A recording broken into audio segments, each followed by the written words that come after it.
तुमरुका जी भगवान शिव जी से कहते हैं कि प्रभु आज मैं वक्ता बना हूं, आप श्रोता हो, सुनने बैठे हो। भोलेनाथ आप यजमान बनकर बैठे हो, आप कोई साधारण नहीं।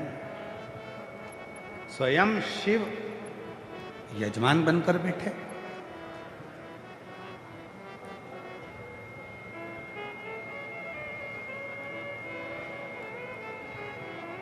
अच्छा एक बात बताइए, गंगा जी पृथ्वी पर ऐसे ही आ गई थी क्या? जम के बोलो जरा। नहीं आया। कौन लेकर आया? जम के आवाज नहीं आई, जरा बोलो। भागीरथ।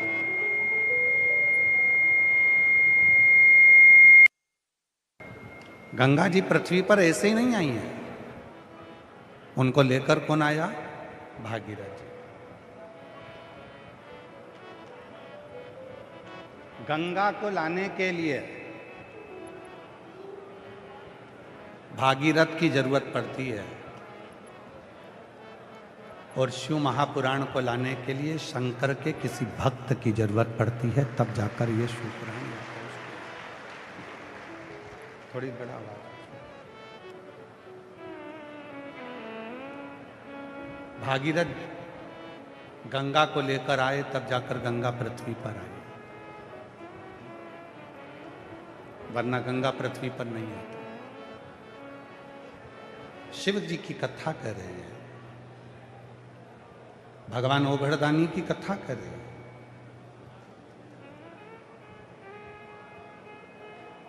तुमरुका जी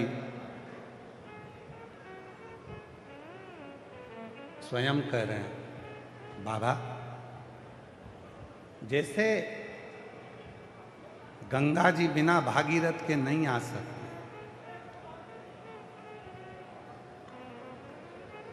जैसे गंगा जी बिना भागीरथ के नहीं आ सकती,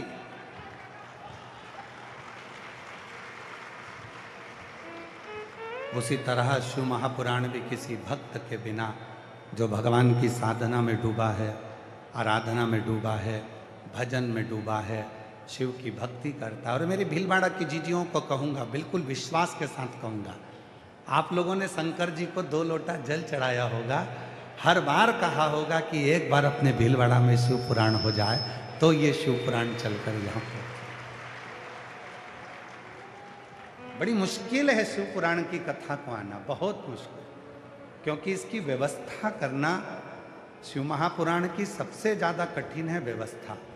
रोज लाखों में भीड़ बढ़ती चली जाती है, रोज प्रतिदिन रोज बढ़ती, रोज भक्तों का सैलाब रोज की रोज बढ़ता, प्रतिदिन बढ़ता। इसको संभालना, सारे शिव भक्तों को बिठाना, भोजन कराना बहुत कठिन। आ जाओ। इसको कहते हैं विश्वास।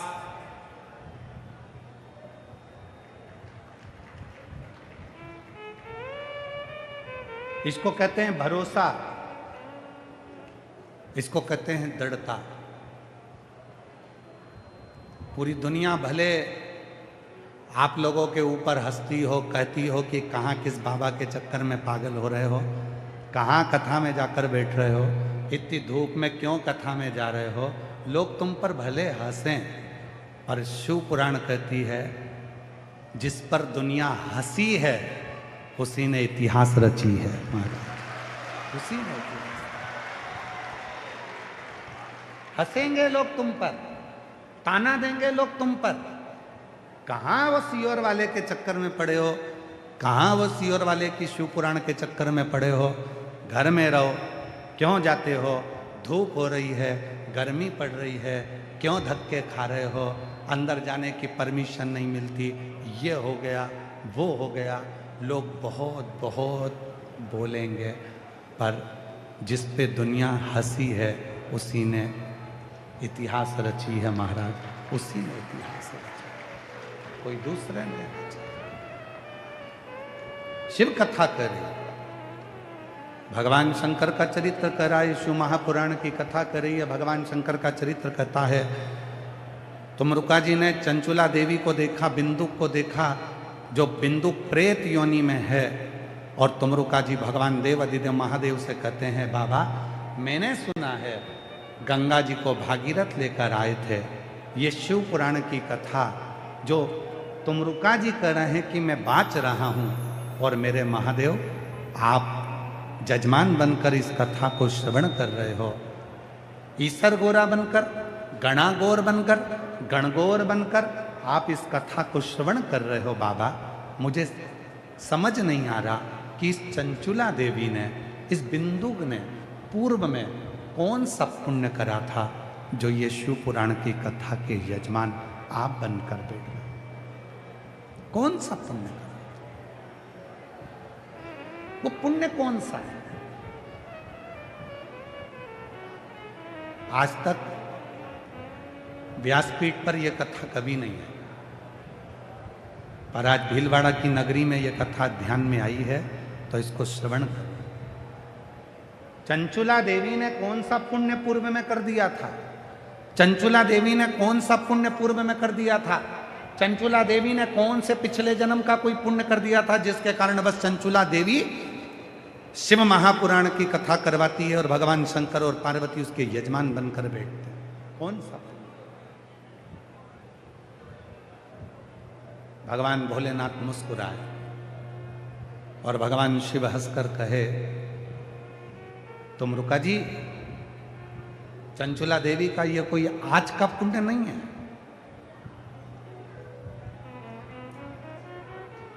तुमरुका तुरंत बोले बाबा दो संशय हैं मेरी जिंदगी में। मैंने शिव महापुराण की कथा बाची, चंचुला देवी ने श्रवण करी, बिंदु प्रेत योनि से मुक्त हुआ, आप जजमान बनकर बैठे। मेरे दो संशय। एक संशय तो यह है कि चंचुला देवी के इससे कौन सा पुण्य था जो चंचुला देवी ने शिव महापुराण की कथा करवाई और अपने पति को प्रेत योनि से मुक्त करा। और दूसरा प्रश्न ये है कि बिंदुक ने ऐसा कौन सा पाप कर दिया था जो बिंदुक मरने के बाद प्रेत योनि में पड़ गया। पत्नी पुण्य कर रही है और पति प्रेत योनि में है। ये समझ में नहीं आया, ये कुछ समझ में नहीं आया। आखिर ऐसा कौन सा पुण्य चंचुला के जीवन में था जो चंचुला शिव महापुराण की कथा करवाती है और शंकर पार्वती यजमान बनकर बैठते।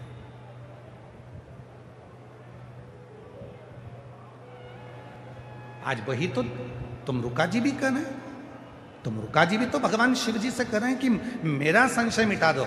कथा तो मैंने सुना दी, कथा सुन भी ली, चंचुला देवी ने श्रवण भी कर ली, बिंदुक प्रेत योनि से भी मुक्त हो गया, सब कुछ हो गया, कथा विराम भी होने वाली है, पर मेरा संशय मिटा दो कि चंचुला देवी का कौन सा पुण्य था और बिंदुक का कौन सा पाप था, वो मुझे श्रवण करना है। देव अधिदेव महादेव ने मुस्कुराकर उत्तर दिया। शिव महापुराण की कथा कहती है जब भी जिंदगी में अगर कोई प्रश्न तुम्हारे सामने आए और उसका उत्तर जब भी दो तो मुस्कुरा कर दो, जिससे आपकी जिंदगी में कभी भी कोई चिंता व्यापे ना। दुनिया के लोगों की इतनी विचित्र आदत हो गई है, पत्नी प्रश्न करती है और पति चिड़चिड़ कर कर उत्तर देता है। पत्नी ने प्रश्न करा और पति ने चिढ़कर उत्तर दिया। पत्नी ने केवल इतना पूछा क्यों तुम तो रोज 7 बजे जाते, आज तो 9 बजे आ रहे। तो इतने में पति चिढ़कर उत्तर देता है तो मैं क्या कहीं चले गया था? फालतू की बात मत करा कर मेरे से, रोटी ला जा। चिढ़कर क्यों उत्तर देना? शिव महापुराण की कथा कहती है पति अगर प्रश्न करे तो पत्नी को मुस्कुराकर उत्तर देना चाहिए, पत्नी प्रश्न करे तो पति को मुस्कुराकर उत्तर देना चाहिए, और घर के बच्चे प्रश्न करें तो माँ बाप को मुस्कुराकर उत्तर देना चाहिए। और माँ बाप अगर प्रश्न करें तो नवयुवक बेटों से निवेदन है और नवयुवक बेटियों से निवेदन है, जब घर के माता पिता प्रश्न करें तो मेरे नवयुवक बेटा बेटियों मुस्कुराकर उत्तर दिया करो तुम्हारे अपने पापा मम्मी से। मुस्कुरा कर उत्तर दो। आपके चेहरे पर प्रसन्नता होना चाहिए उत्तर देते समय।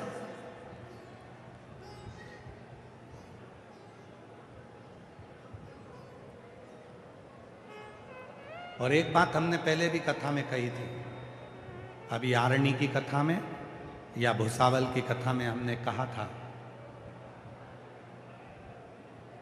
बच्चे मोबाइल पर बात करें अच्छी बात है, करो। बच्चे मोबाइल का प्रयोग करें अच्छी बात है, करो। हम मना भी कर देंगे तो तुम कौन सा बंद कर दोगे। पर निवेदन है,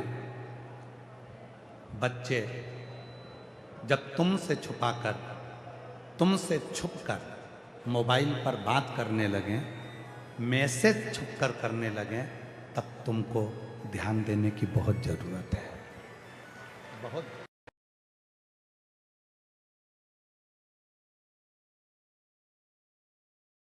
आज सबसे ज्यादा जवाबदारी बढ़ गई है घर के बुजुर्गों की नहीं, घर के बड़ों की नहीं, आज सबसे ज्यादा जवाबदारी बढ़ गई है घर की बेटियों की। घर की बेटियों की जवाबदारी ज्यादा बढ़ गई। क्यों? गरुड़ पुराण में लिखा है,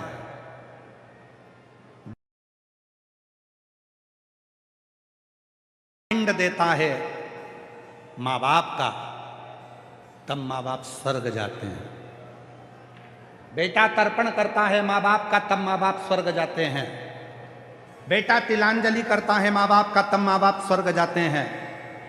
बेटा तर्पण करता है मां बाप का, तब मां बाप स्वर्ग जाते हैं। बेटा जब श्राद्ध करता है तब मां बाप स्वर्ग जाते हैं। बेटा जब पिंड देता है तब मां बाप स्वर्ग जाते हैं। पर मां बाप मरेंगे तब बेटा पिंड करेगा, मां बाप मरेंगे तब बेटा तिलांजलि देगा, मां बाप मरेंगे तब बेटा श्राद्ध करेगा। पर उससे बड़ी जवाबदारी होती है घर की बेटी की, क्योंकि बेटी मां बाप को मरने के बाद नहीं तारती। जब बेटी का कन्यादान मां बाप करते हैं, उसी दिन मां बाप स्वर्ग के रास्ते पर चले जाते हैं। सबसे बड़ी जवाबदारी है बेटी की।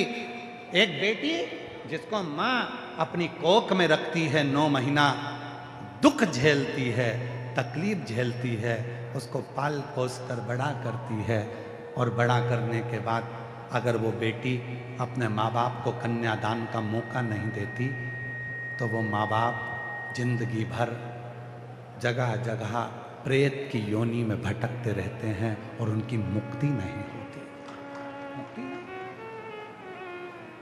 उनका मोक्ष नहीं है। कितनी बेटियां बैठी हैं यहां? खड़ी हो जाओ सब। जितनी बेटी बैठी हैं सब खड़ी हो जाओ, दमदारी से खड़ी हो। तुम मेवाड़ की बेटियां हो। जिस समय पर भारत में सेना की कमी होती है, तब मेवाड़ की बेटियां तलवार लेकर कूद पड़ती हैं। तुम वो बेटियां हो। सारे पंडाल की, पीछे के पंडाल, आसपास के पंडाल की जितनी बेटियां, सब खड़ी हो जाओ। बेटियां बेटियां जिनकी शादी नहीं हुई है, जिनकी शादी नहीं हुई, वो बेटियां खड़ी हो। और आज संकल्प करो, हम शिव पुराण की कथा में ये संकल्प लेते हैं कि हम अपने माँ बाप को कन्यादान का मौका जरूर देंगे, चाहे कुछ भी हो। ये जरा सी बॉडी शॉडी के चक्कर में और 10 रुपए के डीजल पेट्रोल के चक्कर में या चाउमीन के चक्कर में, सुंदर सुंदर काया के चक्कर में पढ़कर, लव जिहाद के चक्कर में पढ़कर अपनी जिंदगी बर्बाद मत कर लेना बेटियां। सावधानी। बैठिए, प्रणाम आपके चरणों में, बैठ जाओ, प्रणाम। एक संकल्प अपनी जिंदगी में होना चाहिए कि मैं अपने माता पिता को कन्यादान का मौका दूंगी, मैं अपने माता पिता के कहने पर विवाह करूंगी, मैं अपने माता पिता के अनुकूल विवाह करूंगी, उनको कन्यादान का मौका दो।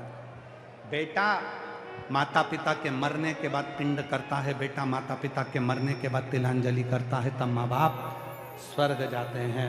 पर बेटी अपने माँ बाप को जीते जी केवल कन्यादान कराकर स्वर्ग भेज देती है, केवल कन्या। ये सीहोर वाला महाराज नहीं कह रहा है। गरुड़ पुराण को पढ़ो, गीता प्रेस गोरखपुर की लाकर उसका अध्ययन करो, आपको सब मिल जाए। आप ये मत सोचना कि सीहोर वाले बाबा ने कुछ बनाकर बोल दिया होगा, ना ना ना।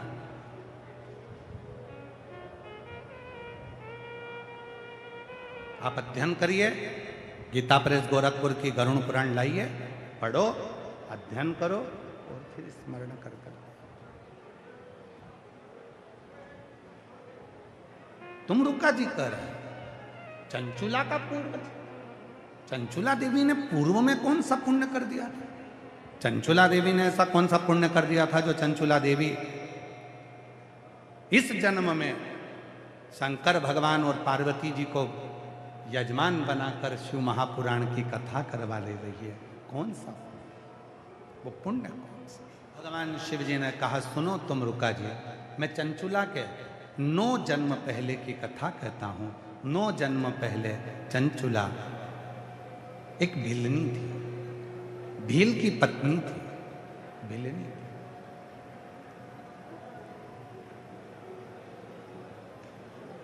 बड़ा सावधानी से सुनना, यह कथा व्यासपीठ पर पहली बार प्रथम में स्मरण में आती नहीं थी, भूल जाते थे, ध्यान नहीं रहता था, स्मरण में भिलनी थी।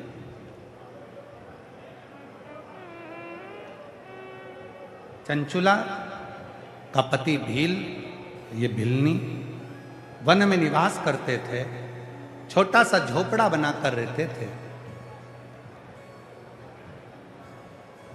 पति शिकार करता था,